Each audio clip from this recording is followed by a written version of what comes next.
Hey everyone, Dan Sokolow here with another behind the scenes screencast for 52 frames. This is week 10 Kiss. As you can tell right away, my choice was to go ahead and use the band Kiss. This is my overall setup in my laundry room, in fact. Black background, a piece of fabric that I keep for this kind of thing. And a borrowed set of Kiss figurines from a buddy of mine. Thank you, Rafi. So it's a little hard to tell here, but I built a little riser for the drummer here. I stuck a couple of boxes of fabric softener or something underneath there just to pick the drum set up a little bit, and created a cutout from a Kiss logo to staple to the back. You can see here I've got it in place. Again, it's just kind of stapled to the background there. Built my own drum kit. Took some shot glasses, plastic ones, and bottom of a Dixie cup there for the bass drum, and covered them in aluminum foil and just set them up for a little bit of a makeshift drum set. I didn't see any point in going any crazier than that. This was nutty enough. So this is the final overall setup. I took some cut off sections of birthday candle here, put them on some foil to not burn the house down or anything, to set up a little bit of pyro. And this is the basic overall look once I had gotten the candles lit. I was not in the end 100% happy with the layout of the logo, so I took another shot of it with a blank, and as we'll see when I get into the Photoshop section, you'll see how I filled that in with another logo. But overall, this is basically what we had.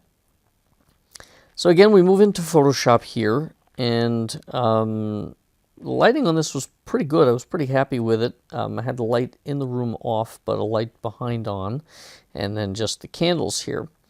Popped in a logo that I had taken from another image on the internet. Sorry, Yosef, hope that's okay. And we've got ourselves most of a stage here.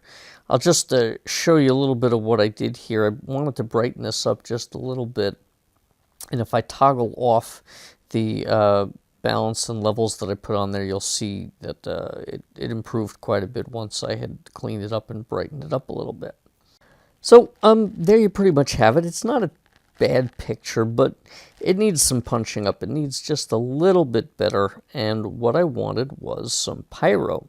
So I went to this site. I've got the link here, qbrushes.net, and I found those explosion brushes, and that was based on a tutorial that I had seen on the web.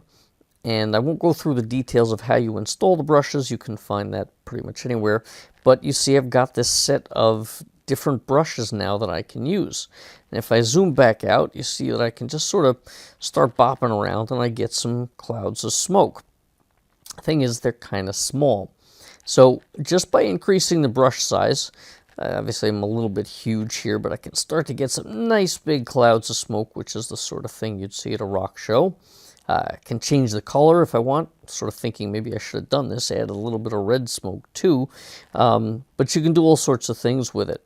So when I toggle that off, I'll just toggle back on now what I actually did here, which was a little bit more subtle than what I was showing you just there. And the idea is I wanted the subjects, the actual figures there, to stand out a little bit more, but just add some smoke just to add a little bit more depth to the image, and you get a Kiss show in miniature. Thanks, and that's my screencast for week 10 Kiss.